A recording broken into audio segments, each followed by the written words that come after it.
Hey, what's up guys? Today I'm breaking down two new models that just dropped, Z-Image Turbo Art and Super Z-Image. Let's start with Z-Image Turbo Art. So the creator fused and fine-tuned this from Z-Image and Z-Turbo, basically taking the best of both worlds. You get the speed and you get the stylization, plus it's way more LoRa-friendly than the original. The author mentioned there's a slight drop in skin texture detail, but honestly, testing it myself, I can barely tell the difference with my naked eye.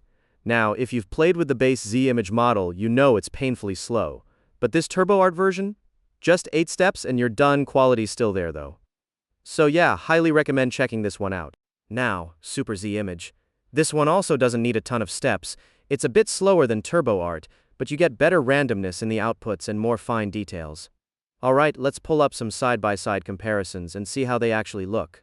So here's 3 images generated from the exact same prompt. Looking at Z-Image Turbo Art first, you can see the skin details, and yeah, there's some noise there. The original author said skin detail would drop in this model, but honestly I feel like that noise actually adds realism. It looks like a photo shot on a phone, which I kind of dig. Now checking out base Z-Image, you can clearly see these wrinkle artifacts on the chest area. From my testing, this happens pretty frequently with Z-Image, and I'll show you another example in a sec where the same thing happens. And that's even with high step counts. Finally, Super Z-Image, everything looks flawless, no visible issues at all. Compared to Turbo Art, this looks more like a professionally shot and retouched photo. So my take? If you want that authentic candid phone photo vibe, go with Z-Image Turbo Art. If you want polished, pro-level output, Super Z-Image is your move. Alright, let's check out the next case. This next set is a CG-style anime girl render. Looking at base Z-Image first, you can see tons of those same wrinkle artifacts everywhere. It makes the character look almost sick or unhealthy, which is definitely not the vibe you want, so honestly I can't recommend the base Z-Image for any character or portrait work. Plus, it's slow anyway. Now the other two, Turbo Art and Super Z-Image, both have their own strengths. Turbo Art leans more photorealistic, while Super Z-Image keeps that crisp CG aesthetic. Really just depends on which style you prefer. I won't bore you with more examples. You can scroll back to the intro if you want to see additional comparisons. Let's jump into the actual workflow. Now, Running Hub is my go-to platform for running all my AI workflows.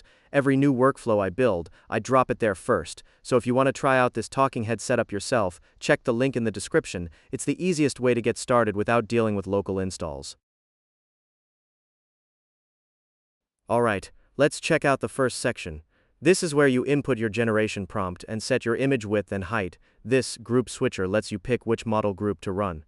Just toggle the corresponding switch to true for whichever model you want to use. You can just run all 3 at once and compare side by side. Looking at group 1, we've got Z-Image Turbo Art loaded here. For the sampler settings, we're running the official recommended config. Don't change these. As you can see, it's set to 8 steps, so it's blazing fast. Moving to group 2, this is the base Z-Image. Same deal.